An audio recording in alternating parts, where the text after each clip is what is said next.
Welcome, everyone. My name is Denise Demese. I'm the Director of Faculty Development for the University System of Georgia, and we welcome you to the first in our topical webinars for the fall series, and we're so glad you're here. I'm going to drop the link in the chat for the other workshops that are happening this semester, and we hope that you will come to many of them. Let's see, where's my chat? There it is.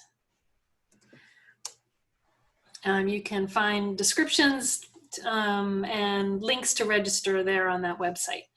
So it is my pleasure to introduce Dr. Chaohua from Georgia Tech.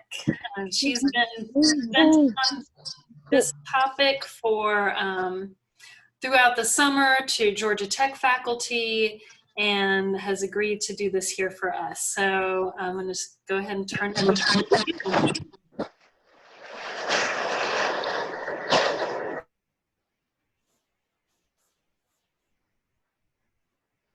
Good morning, everyone. Thank you, Denise, for introducing me. I'm very happy to be here to discuss with everybody about how to engage students online. I have done, as Denise just mentioned, I have offered this section to Georgia Tech faculty several times during the summer. I believe it's a better version now because I learned everything from the feedback from the participants before. So this section is going to be interactive. I'm going to engage you and to talk about your experience on how to engage your students online. And I will also share some resources with you. Even after this section, you want to learn more about it because we only have 1 hour today. The contents we are going to cover, that's going to be a little bit limited by the time, and however, we can go beyond that. Okay, I'm going to share my screen. I have some slides that I'm going to use for today.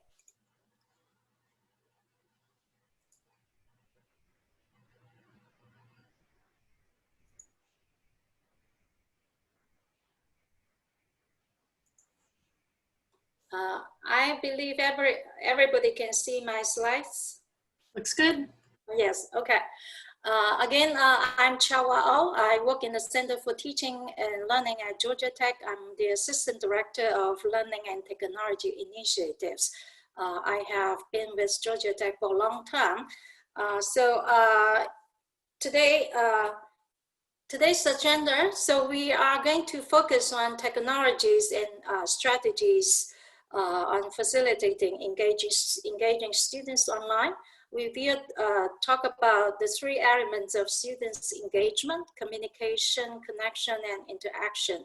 And then I want you to have an opportunity to discuss with your colleagues across USG. So we will have a breakout section so that you can share with each other your experience, your insights from your teaching experience. And then we are coming back, and then we will do some Q&A and report back. That's the plan for today. So how to get the most out of today's section? If you would like, please take notes. I prepare a worksheet for you to check the things that and strategies you want to use for engaging students. So this is like a engagement plan, something that you want to do, you plan to do after you learn from this section, learn from discussion with your colleagues. So please ask questions and share ideas, use the chat. And if you know the answer to the questions, help others. And then during the breakout section, I hope you can participate in the discussion with your colleagues, and please mute your audio. I think you're already mute because we have so many people here today. Any background noise will be affect the quality of the section.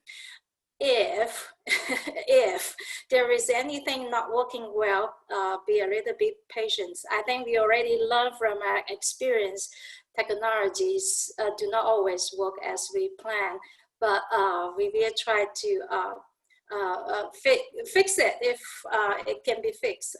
Okay, so that's a few notes before we start the section. I mentioned there is a worksheet. Denise or Vincent, could you paste the link to that web page in the chat so that the people can download the worksheet if they want? It's a worksheet for taking your notes. It's just a Word document. You can check a box, whatever you want. I'm going to do this. Okay, so this is the URL to the worksheet.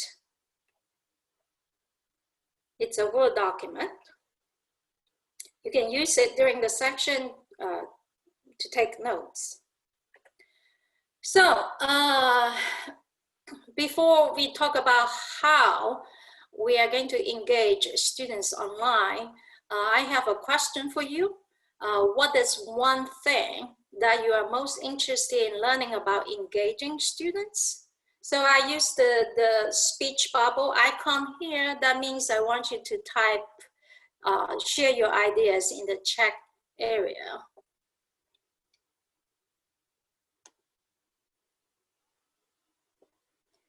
What is one thing that you're most interested in learning about engaging students? Everybody?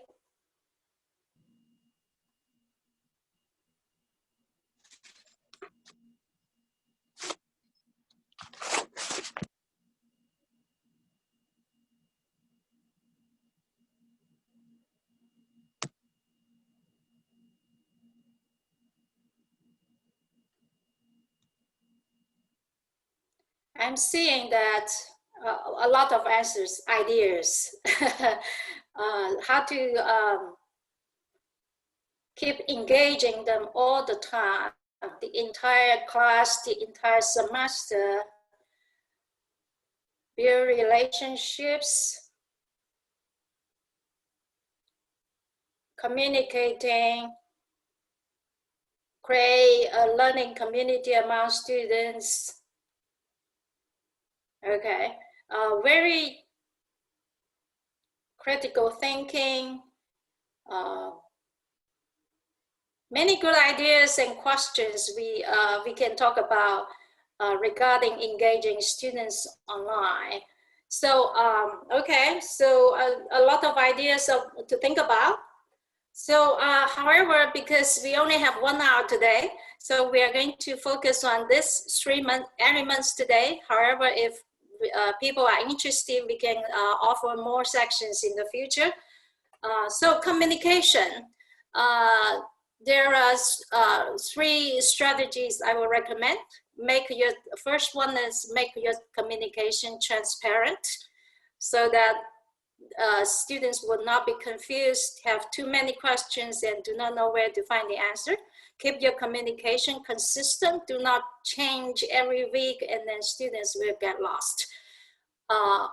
If you teach very large classes, try to make your communication manageable so that you won't be overwhelmed by all emails, students' questions. So these are the 3 main strategies I will recommend. So to make your communication transparent, I would suggest create a communication plan and include it in your syllabus. We all expect students to read their syllabus and they know they're supposed to read the syllabus. So it's a good place to include your communication plan there. So, and then communicate early and often, because students do not come to the class to see you during the first week, and you need to communicate with them very early, and then communicate with them often. And examples of doing that is that you can use any announcements tours in your learning management system to send them a welcome to class message before the class starts. And then communicating with them often, you can do that by sending announcements at the beginning of a week and at the end of the week. It sounds like a lot of work, a lot of announcement, because 2 announcements a week. Do I have that many things to tell them? But not necessarily communicating with them about the class logistics. You can actually use the announcement to engage your students and then, building a community. So I'm going to give you an example of an announcement that our instructor sent to his students. It's an instructor teaching an online master's graduate class, and it has been proven a very effective practice in our online classes. So here's an announcement he sent. So this is week 11. He reminded his students some project and assignment due. And then he reminded students that the progress they should have been on, just in case some students didn't keep up with the class progress. And then the next, it's a little bit long.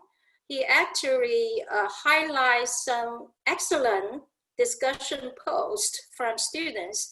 He is conveying a message that he actually read students' discussions, and then he highlights those that are great. So this will remind his students to participate in the class discussion. And then he also, by doing that, he highlight the good post and then encourage other students to participate and then build this learning community. And then the last one, he wished students a good weekend. So very brief message, however, it's very effective. And then students, so how the students react to this kind of announcement. So this is a quote from the students in the course survey. So this student's comments, he or she didn't find it very helpful at the beginning. However, this students gradually realized how helpful this announcement was to his or her learning. And then we talk about sending students announcement twice a week. It seems, it's a lot of work to me. So you just mentioned that make my communication manageable. How could I do that? Good practice is use course FAQs because you will get a lot of questions from your students about class logistics, how to submit assignment, when the exam due, how to do that, how to do this. So a good practice would be post a course FAQs on somewhere in your course website, and then remind your students to go there and check before they email you the questions or before they post their questions in discussion forum, because there is a very common sentiment from students say that other students didn't read the syllabus. They just go there and repeat all the questions and make the discussion forum very cluttered. So there is complaint for that. So the course FAQs is a good practice for making your communication load manageable. Okay, so here are the 3 strategies for communication. So I want you to share with us what communication practice do you find work well in your courses? Let's share it in the chat. What do you find work really well in your course when you communicate with your students? Videos, weekly emails, the welcome message.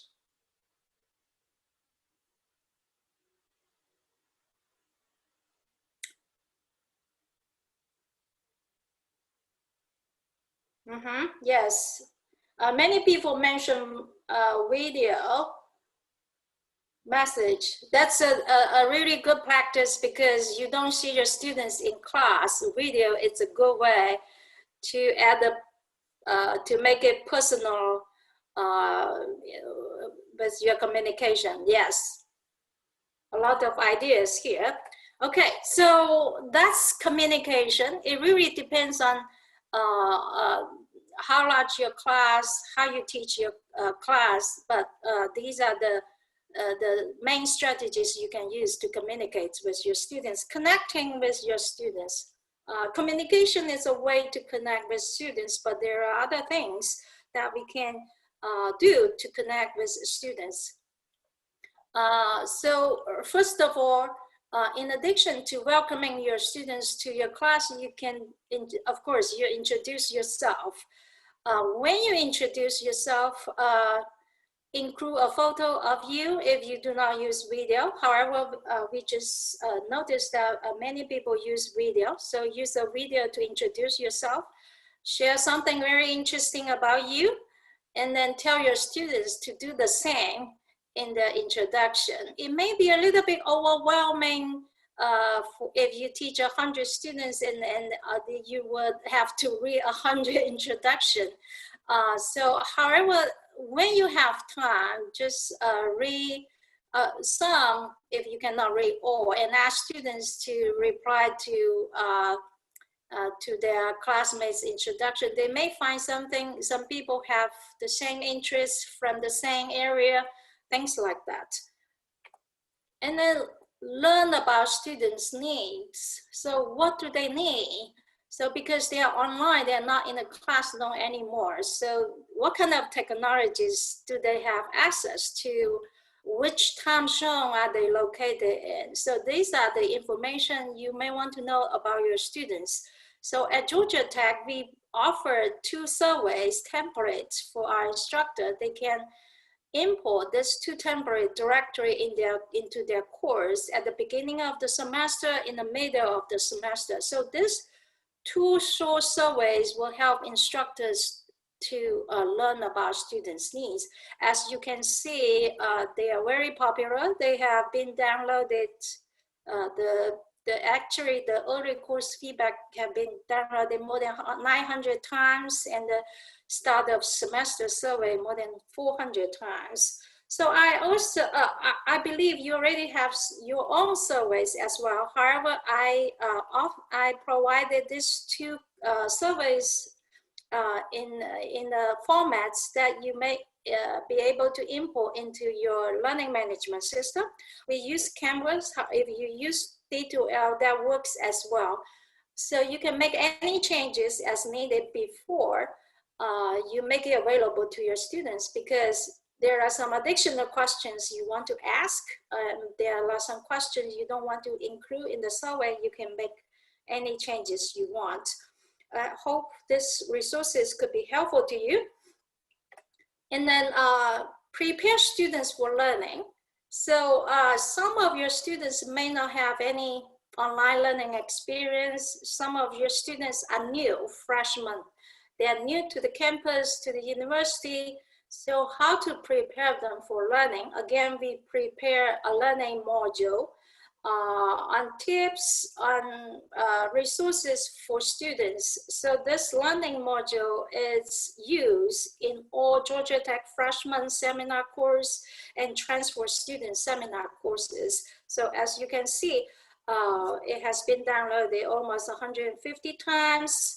And then I got some feedback from students because I include a survey in the learning module. It's optional. However, I received 100 responses from students telling me how they like about the learning module and what improvement I can make to make it better for our students. So the overall feedback is very positive. So prepare something like that could really help students, especially new students or students new to online learning. It will save you some time to tell students where to get help. For example, how to use D2L or how to get to the campus student services give them some information they can immediately use before they start the semester. Okay, so that's connection, how to connect with students. So how do you connect with students, especially online students? Can everybody share in the chat?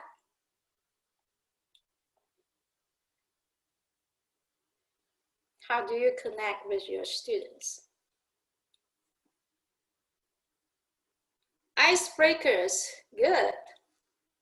I would like to learn more about what kind of icebreakers you use. Video introduction announcement, frequent communication. Frequent, that's a good one to share, to use video for. Okay, midterm survey.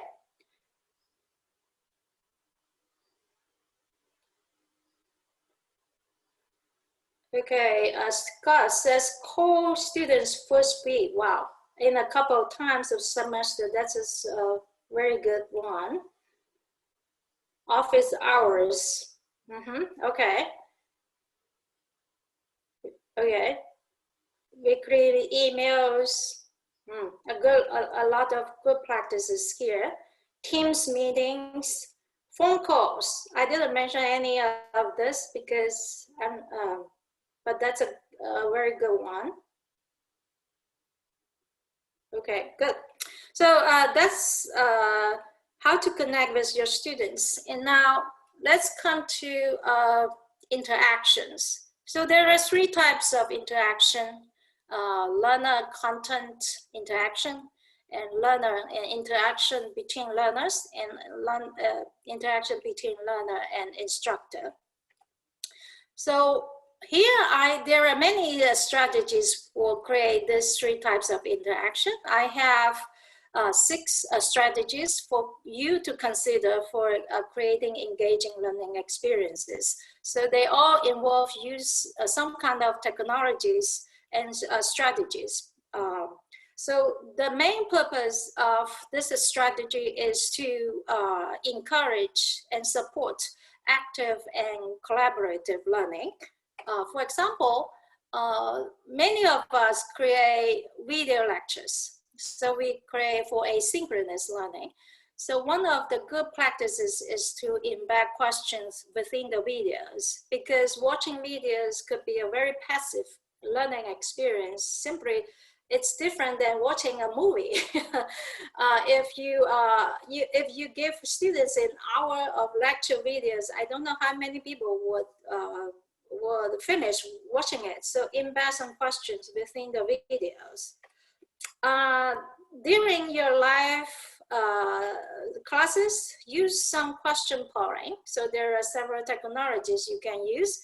Within Zoom, there is a polling feature, and there are some students response systems supported by your school. For example, Poll Everywhere, Turning Point, or Top Hat. You can leverage this platform to poll questions during your live lecture. And then there is social annotation. We all expect students to read before they come to the class. We all expect them to watch the video before they come to the class. So how to make them accountable, how to make it not an isolated experience anymore, because reading a whole chapter by themselves, and I don't know, or watch a video by themselves. But social annotation tools like hypothesis pollution, you can make the reading or the watching become very active, very collaborative. And then online discussions is the easiest technologies you can implement. You create discussion forum and students participate. So every learning management system comes with a discussion tool, and there is a third-party tool that is very popular at Georgia Tech. It's Piazza. So you can select either to create an online discussion forum for your class. Peer review. Ask students to review each other's work. Some people feel, oh, students will not like it because they don't know how to provide good feedback. to other people. But however, it's really based on our research. Even students didn't receive very constructive feedback from their peers. They find it just reviewing and seeing what other people's work benefit them already, because they know, oh my God, this is cool. Compared with mine, I need to invest more efforts into my work. So they got good ideas. However, it would be more effective if you could give students a little bit guidance on how to provide good feedback to other people. So Canvas assignment has a peer review feature. However, if you use D2L, you can use, if you have the Turnitin, there is a feedback studio that you can create, you can use peer review. And peer feedback, it's a free platform created by Georgia Tech researchers and developers. It's free. And it's been used in our online classes. You can check it out if you want. And then multimedia presentations and discussions. So sometimes we have course projects and we want students to do a presentation. It's very time consuming to do that. If you have 50 students and each require 15 minutes to present, it's a lot of time. And then voice thread could be a good tool for students to upload their presentation and then comment on each other's presentation. So these are the strategies. I think each topic warrants a 1 hour section. So we don't have time to do that today. However, in my self-paced learning module, I give you very detail on each of them, on how to do that, and resources on how to do that. So you can check it out after today's section. Okay, how to interact between you and your students. You don't need to, my suggestion is you don't need to be on the Zoom every day with your students to create this kind of interaction. It could be asynchronous. For example, you make an announcement, they feel your presence. You participate in online discussion, they see that. And then when you endorse their good answers or good questions in the discussion forum, they feel your presence. And then when you provide them with timely feedback on their assignments, they know you are present. So these are a synchronous way to interact with your students. Of course, you can do live classes, but don't use all your live classes for lectures. Do some discussion, make it more interactive, not just lecture during the live section.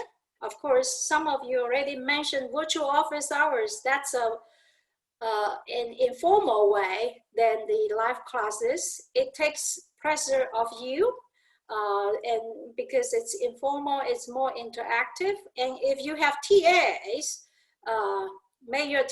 have your TAs to do some virtual office hours too, and record those office hours so that those students who cannot make it could watch the office hours later. So these are the things you could do in terms of interacting with your students. So we just talk about 3 types of interactions and what technologies and strategies you can use to facilitate these 3 types of interactions. I want you to discuss with your colleagues today. I think it's an excellent opportunity to interact with instructors, not just from your campus, but from all other schools at USG to talk about your practices. So during our breakout section, I want you to come up with 1 to 3 strategies for facilitating one of the interactions. So we talk about 3 interactions. I don't want you to, because we only have 50 minutes, I want you to pick 1 interaction and then come up with some strategies. So I have very detailed instructions on how you should do your breakout section. Basically, I want you to, we are going to group you, divide you into a group of 4 people. So each of you will take on one role. Let's go to, let me share the web page on what roles each of you should take on. So we will bring you back by 11:45. Okay.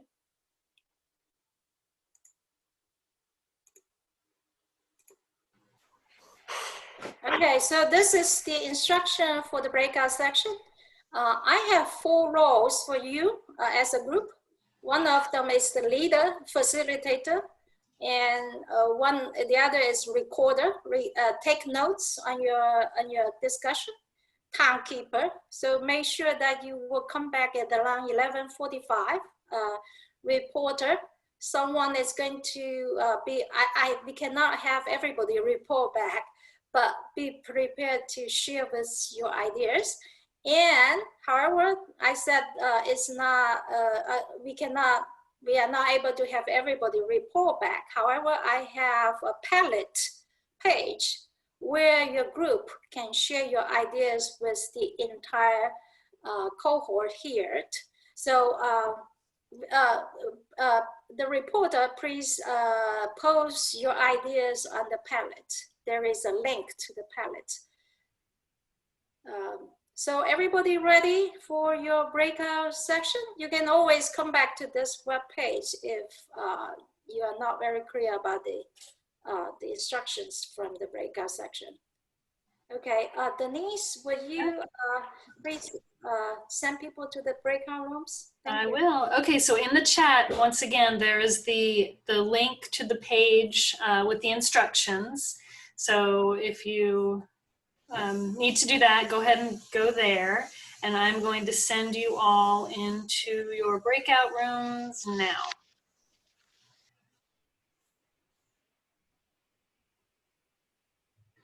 Looks like everyone is back. Okay. All right.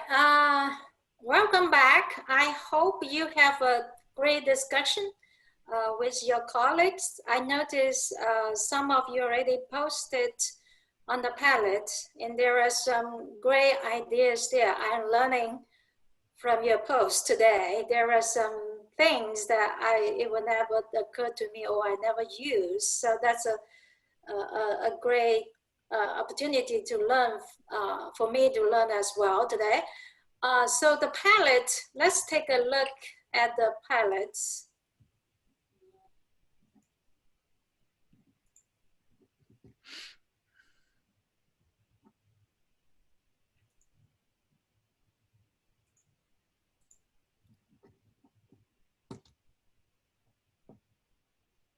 Okay, so we have some, all the great ideas that came from the discussions. So there are quite a lot actually. If we don't have enough time to discuss, of course, we don't have enough time to discuss all of them. You can always come back here to take a look, or I can export the whole thing into a PDF and send to everybody along with the recordings. That Denise would make it available. So here are some, if you take a few minutes to scroll and to see what ideas that other people came up with from their discussions.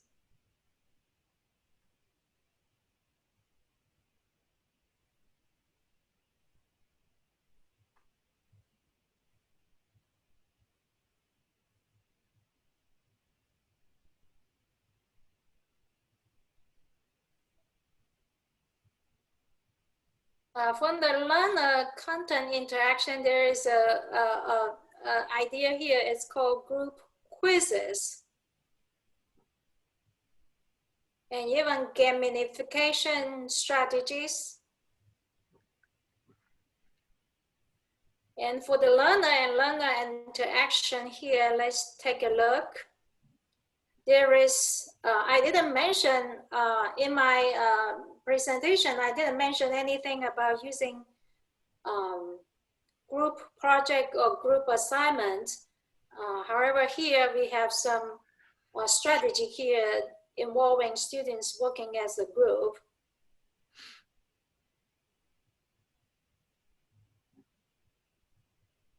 Group presentations. So so students can work as a group and present it as a group.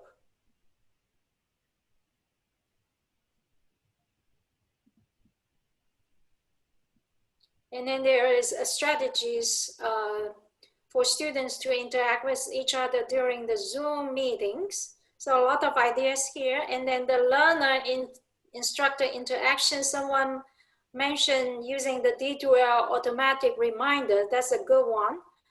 So that you don't need to remind your students whenever an assignment is due. Sometimes people, instructors don't think it's their responsibility to remind the due dates of the assignments. And then our learning management system help us to do that. And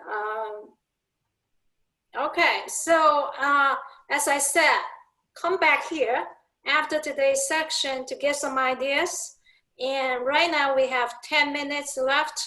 I want to give us an opportunity to talk to if any of the group want to share their great ideas with the entire group here. Anybody want to share? You can unmute yourself and then talk a little bit about your discussions.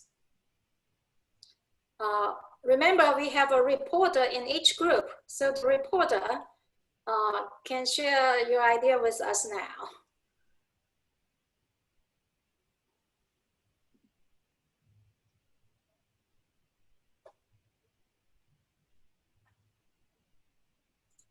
Okay, I can report on my group if you would like.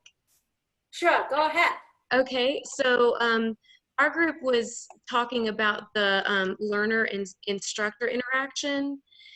And so on the Padlet, we're on the very right, and the third one down, I'm sorry.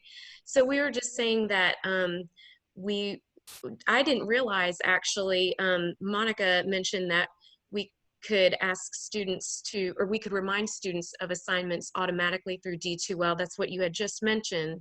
And I didn't realize that that was an option. So that's very, very helpful for me. We were also discussing different apps that we could ask students to download, like the Pulse app, which gives them access to D2L through their phone. It's a little bit more user-friendly through the phone. And then also, there are different other apps such as the Remind app or GroupMe.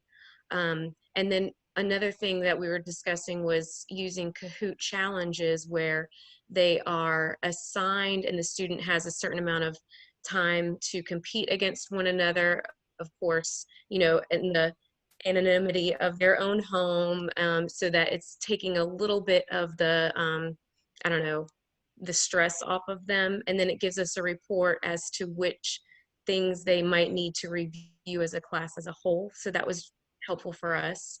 But then we just said we also want to try to find a balance and stay within D2L because we don't want to give them too many apps and overwhelm them. So it's kind of like finding that nice balance. Oh, thank you, Shauna. I like the idea that keeps the technologies limits the number of technologies you use, because students could be overwhelmed by using too many applications, and it's a good idea that to keep most of the thing, if possible, within D2L. So that's great idea. Thank you. Anybody else want to share your discussions? In our group, we based the conversation. Of course, some of us were new to online, and others seem to be really super experienced. But the key, the commonality was find something that really works in the face-to-face, that has worked, think, pair, share, and then identify something in the online setting like GroupMe that reproduces or imitates the same kind of connection. We were focusing on learner-learner interaction. Thank you, Jeff. This is a good idea when we talk about learner-to-learner interaction, not just one student interact with the entire class, so that sometimes it's impossible when a class is large. So dividing students into small groups and then build the dynamics of the group is really important, especially if your class involves any group projects. It's a good idea. Thank you, Jeff.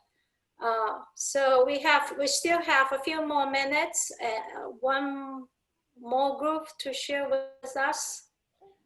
We also talked about learner to learner, and we looked at using different apps like Packback or Perusal, where students can use these to do like a shared read or to really enhance the discussions, that also take some of the grading stress off of us, because it has the AI to help organize the grading for their discussions, which can sometimes be a little difficult to do without putting in your own bias. Thank you, Karen. I hope I pronounced your name correctly. So thank you for sharing with us the idea of using Pollution and another application. I think it's Packback. It's for, is that right? Yeah, it's like another type of online discussion that has an AI built in for grading. Okay. Yes. When we use online discussion, there is always this question coming up: should I grade the discussion or not? Because grading a lot of discussion could be a time-consuming task for the instructor. So auto grading, it's great. It's such a great, excellent idea. So I use Pollution, and there is this auto grading. I first have doubts in it, like how accurate is this auto grading? So I think there is some research there, and then you can always override the auto grade if you disagree with it. So I think that's a good solution for to make sure that students really pose discussions with substance instead of just great idea. Cool, I really like that, something like that. Make sure they go beyond a superficial pose. I think that's a good strategy. So we are almost running out of time here. It's actually as I planned, so it's good.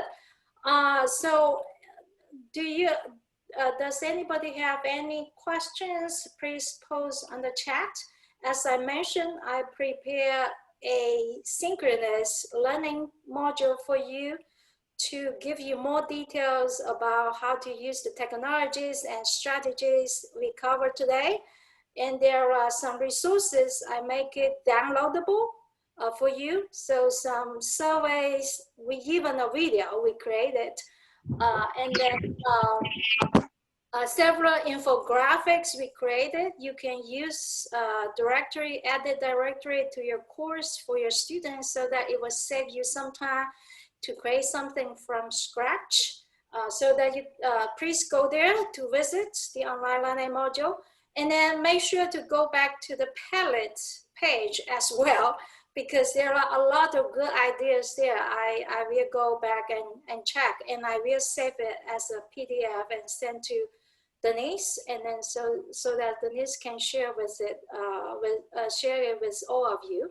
And thank you for coming to the section today. It's such a great experience for me, and I hope you enjoy it and learn something from it, hopefully, and then something you can use this semester and beyond. So thank you again for joining today's section, and thank you Denise and Jeff for offering such an opportunity for all faculty across USG to talk about engaging students online. Thank you so much. This was a great hour, and just all the resources that you've given us as well as an amazing model for how to continue the conversation. I mean, this has been really great. So thank you so much. For those of you who are interested, I will be sharing all of these materials, a recording of the webinar, on our webpage that I have just put in the chat, but I will put it there again because it scrolls quickly. So that's where you'll be able to find a link to the webinar, any resources, and I'll also be sending an email out within the next day or two when that goes out. So thank you so much, everyone, and we will see you next time. Thanks, Denise. Thanks, everyone. Thanks. Okay. Thank you.